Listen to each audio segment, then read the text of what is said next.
What's up, everybody? Welcome back to another episode of the Dripping Creativity Podcast. I am your host, Chris Corvan, and today we are joined by Bruce Smith, a retired union millwright turned writer. Bruce has a fascinating approach to storytelling, weaving deep themes and epic characters into his work, including his recent scripts, Ladders to the Fire and Devil's Delight.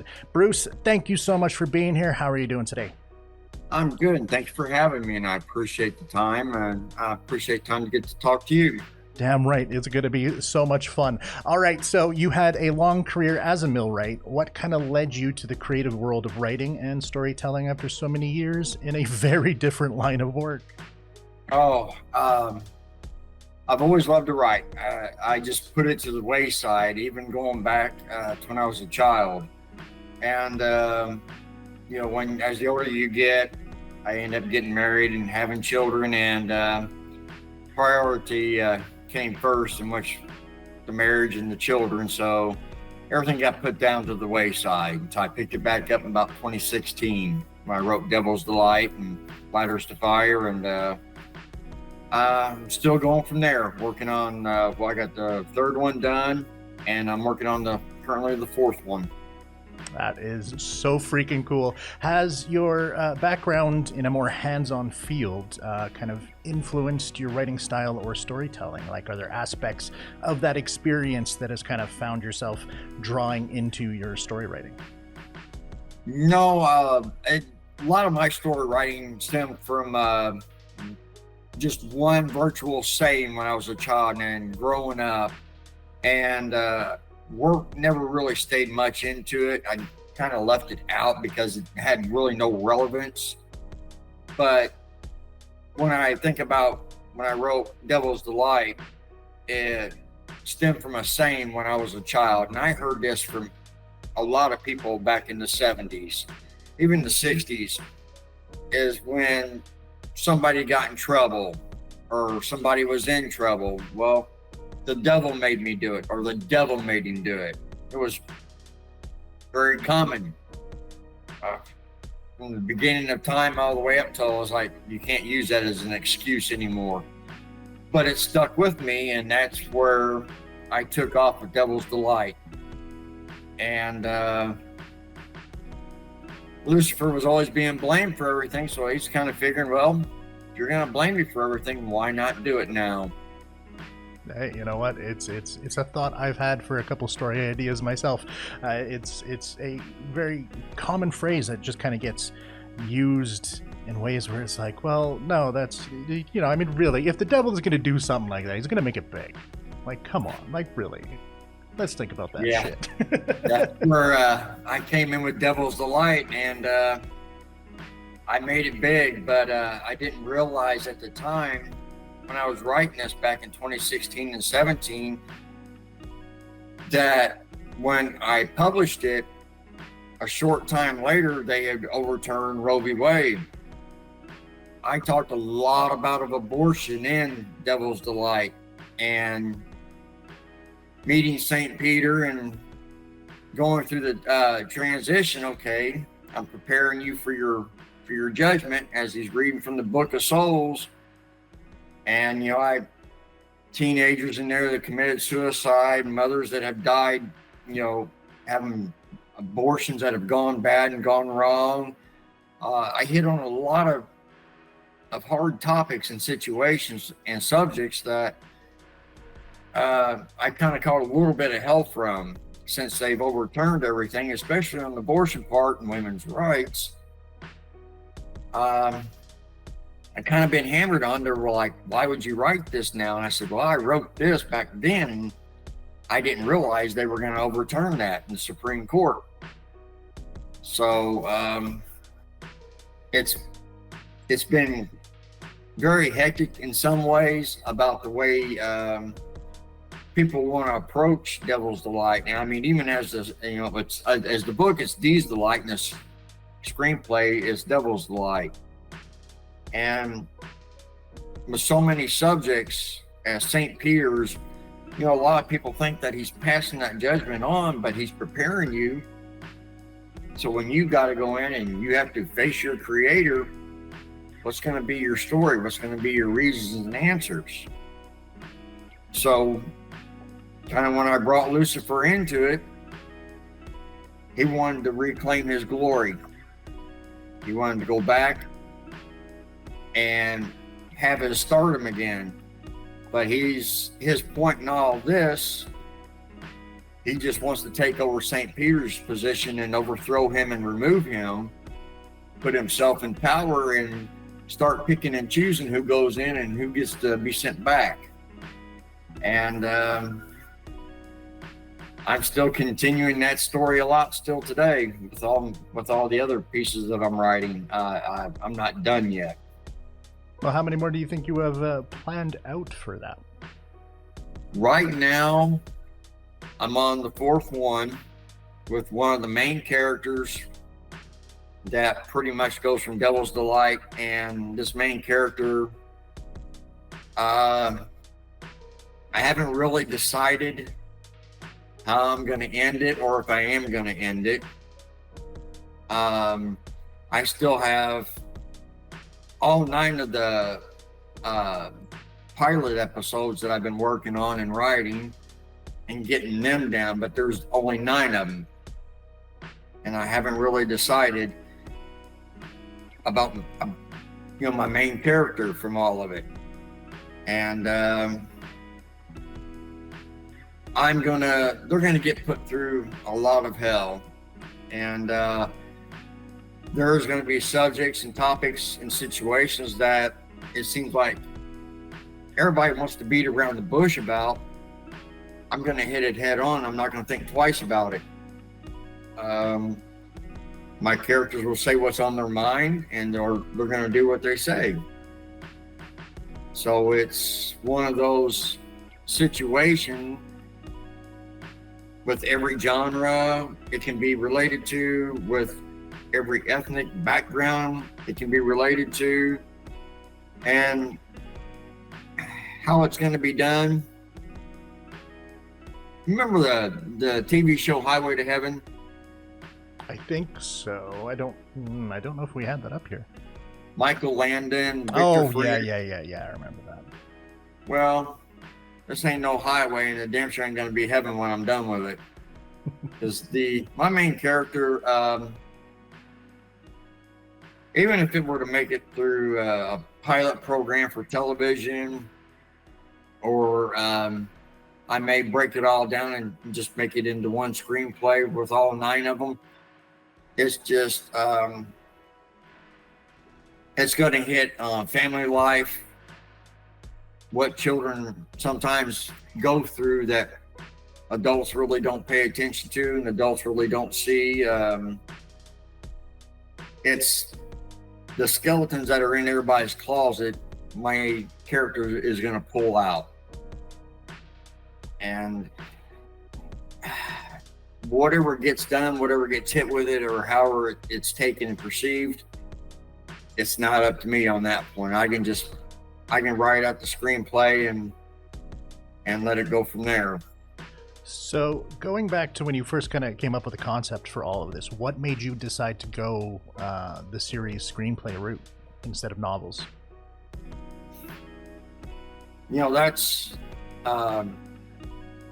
starting it all out. I did not know what to do. I sent the screenplay off to a publishing company, which was Christian Faith, which my faith in them was just not there.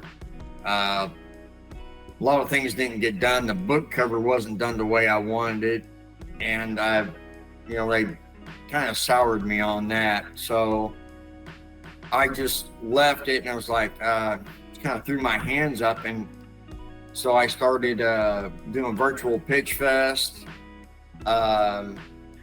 hitting on a lot of screenplay circuits, sending it into different festivals, and going from there. And the feedback was, a lot of it was very positive. So I just left D's Delight, the book, alone. And it's like, if I want somebody to read it, I just get it myself and send it to them.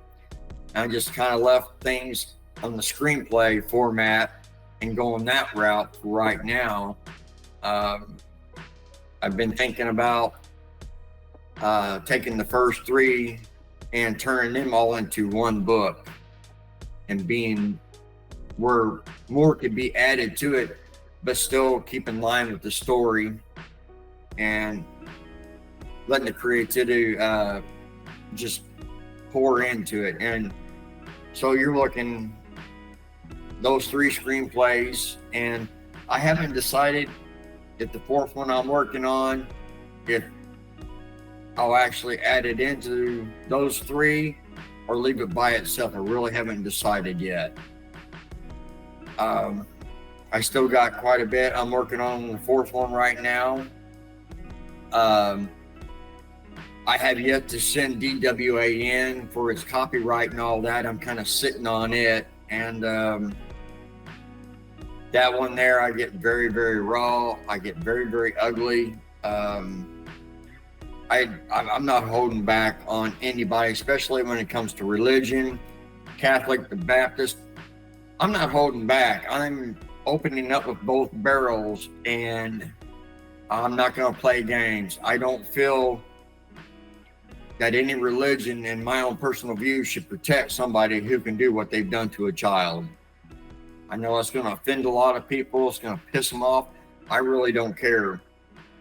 When it comes to a child, they should be protected, and the church is always supposed to have been there, but it seems like somebody else had difference of opinion of what they can do and what they can't do. So I hold nothing back, and I'm not going to, and I never will, especially when it comes to a child. Which is all fantastic and definitely a great way to do it. Kind of speaking on that tone and that grittiness that you're doing there with the characters such as Lucifer and Archangel Michael there, what kind of inspired your take on those iconic characters? Going back through what I've read, the mythological part,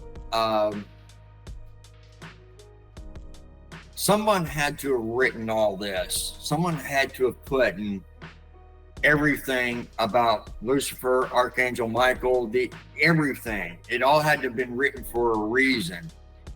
So my concept and tone for it was, how do we know it's not really going on?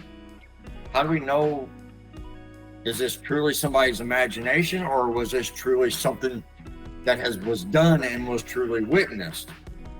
And I look at a lot of things. I put a couple of individuals from Ancient Aliens. I don't know if you ever caught that show. I put them in to my screenplays as Lucifer's doing his speech, saying, hey, I got to go visit the Pope, but you can thank these people for how we were discovered. And I just went with that, and I just kept in my mind, I kept going. I just kept adding lines, but that's where all that has kind of developed, was through mythological. Is it true or is it not? Nobody can really say. So in bringing them to Earth and having Archangel Michael, go through his life and be able to pick an individual woman out to have a child with, have 1 year on Earth with her and the child, then he has to go back to where he came from. Lucifer, he wants to go back, but he's going to do it a different route, but he's going to use some of the human race, and 2 individual characters are going to help him achieve what he wants. So everything just kind of fell into place with my reading, going to the library, getting the books that I needed, finding everything I needed to know about each of my characters, especially Archangel Michael and various other angels. And then you have the fallen, that I had to work on their characters and find out how each character is going to go up against one another, and how supposedly 2 innocent human beings are going to help both sides out, but in a tragic way. It definitely is an interesting take, and I love seeing where you're taking the characters with that. So with these themes, there's redemption, revenge, spiritual struggle. How do you balance the darker themes with elements like the hope of redemption and that type of thing? I kind of, whenever I'm writing everything out and I'm doing one character at a time, I'll go back and it's like, where you're fallen angel, you have an angel. And it's like they balance each other out and how they affect a human. Trying to keep it all balanced out, sometimes it doesn't always work. And I'll make it work towards the end, but it's like that. Everybody loves to play a bad guy. And I let that darker side take over, and there's just things that I think about that runs through my mind. How can that dark side stay on top, but yet still bring in the better side to trump it or put it back in its place, to really balance them out? I don't think I'll ever do that. I don't think I'll ever have a balancing act if I can keep from it. The whole fucking world's off tilt, and might as well keep everything off tilt as well. And it's either going to be one side or up or the other side down. When you were kind of crafting the original story there, did you already have your arcs and acts planned out along the way from start to finish, or did you kind of pants your way through most of it? God, I cannot tell you how many times I went back and did rewrites. I think with Devil's Delight, I want to say I wrote it like 4 different times. And I would go back and remember what I wrote, go back, hit that page, look at what I read, look what I got, where I wanted to go. Yeah, I did a lot of changing in that. It wasn't as gritty, mean in that one as I was in Ladders to Fire, or as I am in DWA.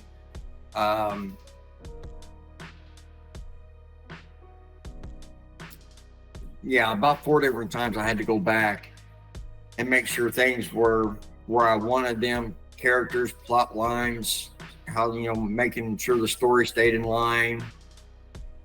So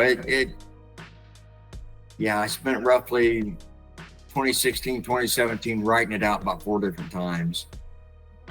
Sometimes that's what you got to do. I rewrite shit all the time. I've scrapped more things than I've written, I think, at this point. It's just kind of the way it goes. All right. So speaking of your other works there, why don't you tell us something about the other things you have published? Ladders to Fire, that is mainly just on the screenplay circuit. It picks up right where Devil's Delight left off. I did not show in the future distance, or I picked it right up right where Devil's Delight left off. In it, you have your 2 main characters, but you still have Lucifer, you got Archangel Michael. It's all still coming into play. And when Archangel Michael watches one of his loved ones fall, it kind of brings an intensity out in him. So he knows what he has to do for another human being that he's got to get away. He's got to grab the human being and put him into hiding however he can. And I have an individual. He's a man, never married, never had children. He's just damn near to the point where he's homeless. And Archangel Michael says, I have something for you, and I need you to take care of it for me. And it's just one of those whim pieces that I thought would go really good as to a human being taking care of another human being, and they just don't know how to do it. And you have an angel that has faith in you to be able to do it. Lucifer comes out and he's a little pissed off, man. It's like, the two things he needed the most to help him overthrow St. Peter and take over the gates of heaven, one piece is gone, and he's like, let's get out and start finding it. But I also brought in, oh my God, Pontius Pilate. I brought him in. Cain has been brought in. Yeah, I've kind of really, in Ladders to Fire, I didn't hold back on the Catholics. I lit into them. And, but still, you have your two main characters that are from Devil's Delight through Ladders to Fire. DWA, it really picks up off Ladders to Fire, but still you have two characters. Man, it's really hard to get it out there and not give everything away, or, you know, but you have a brother and a sister, I'll just say that. One's father is just as evil as Lucifer, the other one, you know, it's the father of the child. He's the father of both children, but the mother of an angel. So I just, it's really shitting ass hard to put it out there, but I do not. One of the things I've done, and I'm going to stay to it, is I never brought God into anything. In all of my screenplays, my pilots, I had never used the word God. Their name was never brought into it. Nobody knows anything. And it's one of those, whenever it's being read, it open, you know, for you to open up about Ladders to Fire is how you want to perceive it and take it wherever you want. Man, it's really hard to place somebody in real life into these positions because you just don't know. And to have, you have the character show Lucifer on television. No. That's like a walk in the candy store with my Lucifer. He's just going to pick him apart. Like, why would you actually do that? How people are perceived and used in an everyday way in life is how Lucifer is going through each and every step to get what he wants. The two children that are in, all four of them, they are just a no holds barred, and they have to go at each other. And one, they have to figure out which half is going to take over, because their father is one of the most evil persons, and the other half is pure angel. So it's like in the one character, they're butting with their own head, trying to figure out who's going to take over the body. The other one, they're just there to hopefully sit and watch the evil half take over so they can do what their grandfather wants them to do. And I've got St. Peter in all four of them. You have people in line. He's reading off their life history, preparing them, trying to figure out, you know, what kind of time is my punishment going to be when I walk through the gates. So I just kept things on the right track with Ladders to Fire and DWA. I'll hit on DWA a little bit. I reveal who death really is. And that's me hitting from the Bible, taking things what I've read. Like I said, going to the library, big inspiration. I find things in there that I'm not going to find online.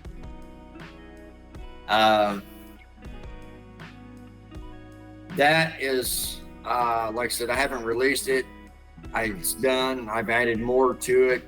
but I'll get it copyrighted and put into my name, and then I'll release it.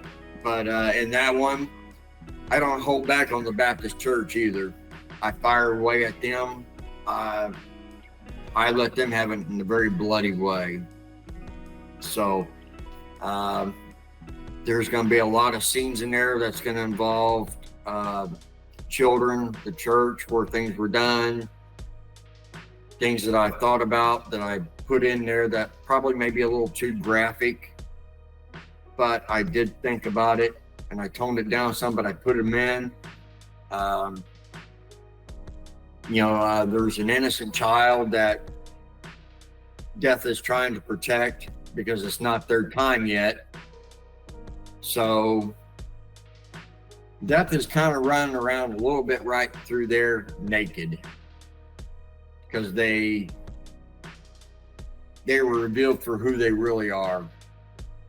Death at one point was a human, and that human did something wrong, so that human had to pay, and that's what their punishment was given, was death. And a lot of people don't realize in the biblical forms and everything that death is ruled by Lucifer. That's part of their punishment as well. So, speaking on the characters here, because you're throwing a lot of them out there, keeping track of them all, we're doing good here, but they're very layered with a lot of moral complex choices that they're making here. When you're going to actually develop these characters, like what's your process in thinking what you are looking to create for a character and how it fits into the overall narrative? Creating my characters has been probably a very difficult process, because God, it's not thinking about people I know. I'm trying to stay away from that, because I don't want somebody saying, oh, well, that was based off of me. I don't want that. All of my characters, I want them to be based off what I have in my mind.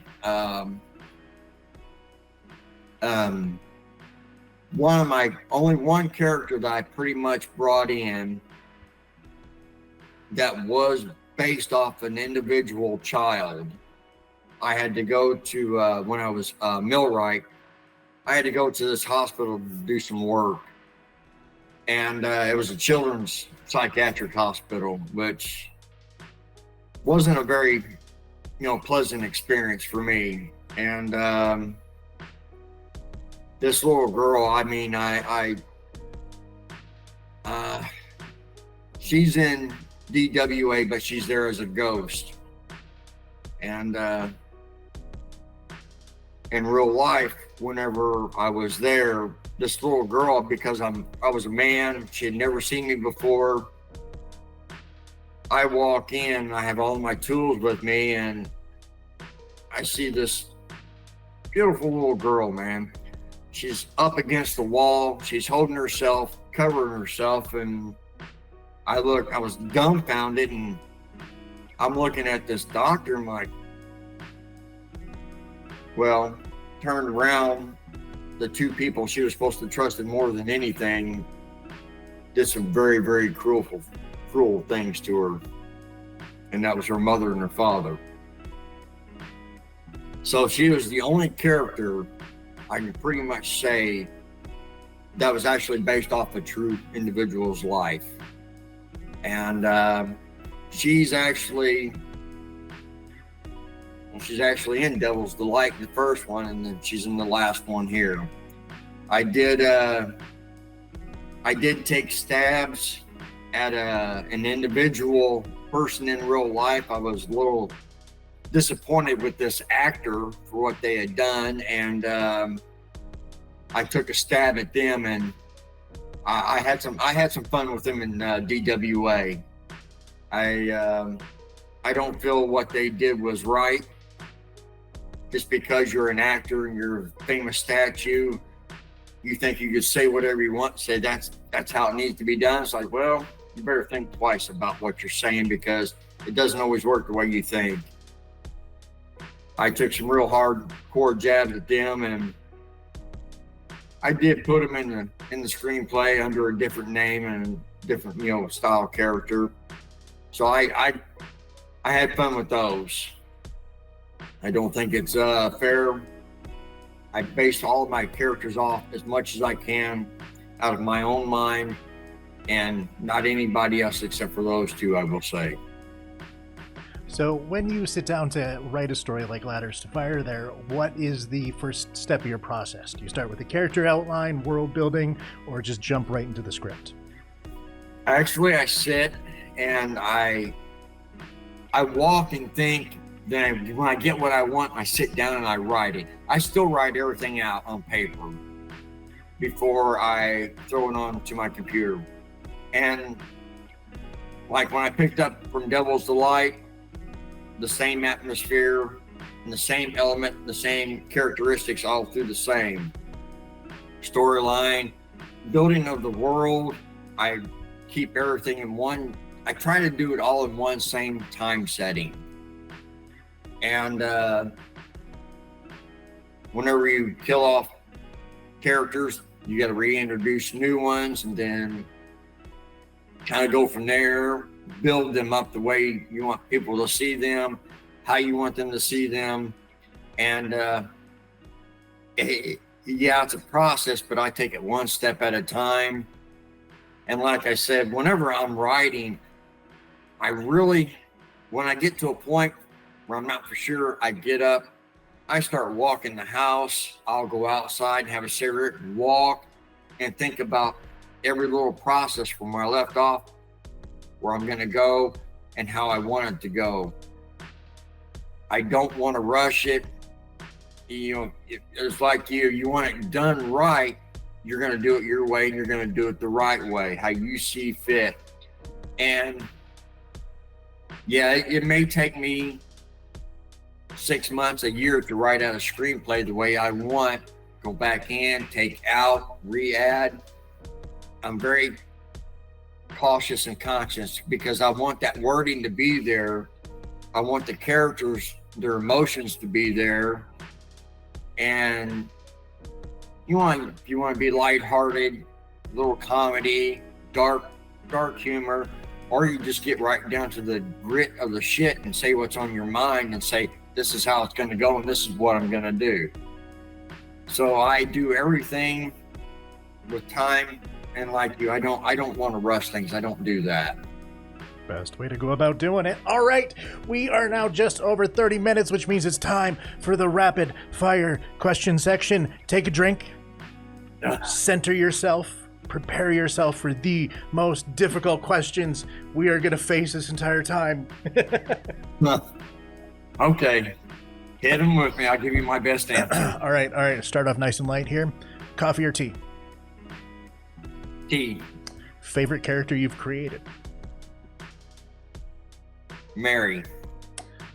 Who's Mary?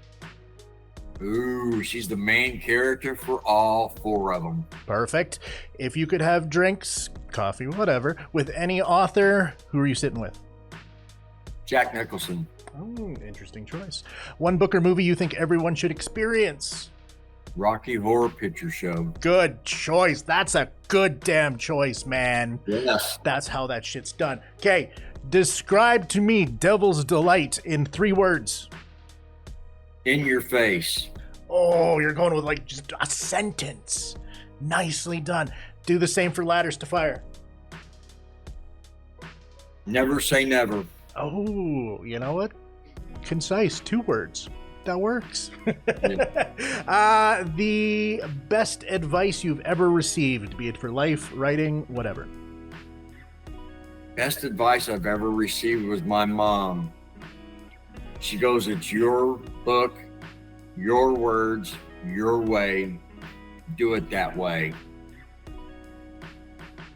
Fuck everyone else. That's what I'm throwing in. Yeah. Favorite.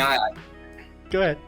It's the only, my mom gave me that advice when she knew I was going to start writing again, and those are her words. They're solid words, man. They're the best way to do it. Favorite genre to read? I really don't have one. If you could see my mom's library,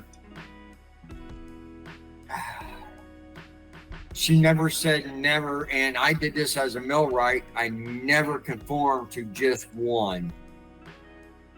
She says, having an open mind, in which I've always kept about reading genres, you never know what you're going to like, and you never know what you're not going to like until you read it. Hey, some more solid advice. I dig that. If you could rewrite one classic story with a twist, what would you do? Oh, God. Classic story with a twist. I think I would probably go with Psycho. And the twist being a woman that does all the killing. I'm always behind that. Strong female characters, 100%. All right, now, the most difficult, hardest question that I'm going to ask you during this entire thing. Where can people find you and your work? Oh, God. I'm on Instagram. I'm on LinkedIn. I'm on Threads. I'm on X. I am on Facebook. A lot of people get Bruce Smith. I am not the retired football player. Cannot confuse me with him because we got the same name. You can find me on all those sites. I did a couple YouTube sometime back where I called out Hollywood. And I kind of threw it in their face. I sent it off to everybody. I haven't heard a word back, but I am on YouTube. It's just been so long since I've been on it or done anything. But now with the shorts, start doing the more shorts and putting them on YouTube. They got up to 3 minutes now on YouTube. Yeah, seen that. So I called them out. I'm like, hey, if you can find something like mine, as old as my work is, copyrighted, and has basically the same outline as mine, I said, if it's like mine, I'll turn my rights over to you. I'll let you have it. If you can prove to me there's work out there like mine, I'll turn it over. I have yet to hear back from anybody or anything, because whenever I got feedback from film festivals, screenplay festivals, nobody's ever read it or even seen a storyline like mine go the way it's going. And a lot of it is all female-based driven. It's that when I started it, I knew it was something was going to have to be done. So it's female, it's driven by female, and the fourth one, I'll say this: you can say the four, or you can just say the four horsemen. But you want to talk a plot twist? I threw one in there that will it'll blow your fucking mind. I should be done with it here in about 3 or 4 more months, and it is very female driven, Chris. I mean, to a max and to a point where I turn things around on everything. Well, we absolutely love that shit here. Bruce, thank you so much. This is the end of the main episode. You are going to stick around for off the record chat, so just, hold on there. For everyone else listening, if you are enjoying these deep dives and want to catch the exclusive off the record chat, consider joining the Creative Coffee Cafe community or our Patreon for as little as like $1. Now, you will hear the behind the scenes conversations like this one, but you'll also be part of the community and with all the access of all the other shit that I've got going on. Bruce, do you want to say anything before we sign off to off the record? Oh, I appreciate what you've done, having me on. Thank you. Gives me a beautiful chance to try to explain my work, but without giving anything away. If Jack Nicholson would have ever, he's somebody I would love to, but because he's retired, I would never ask him. I thank you very much. Hey, we can send it over to him, see what happens. You never know. Now, where did I leave off? I can't even remember. Let's go off the record. As for everyone else, thank you so much for joining us on the Dripping Creativity Podcast. I'm Chris Corvan. You can find me everywhere at Chris of the Void. Stay creative, stay inspired, and until next time, see ya.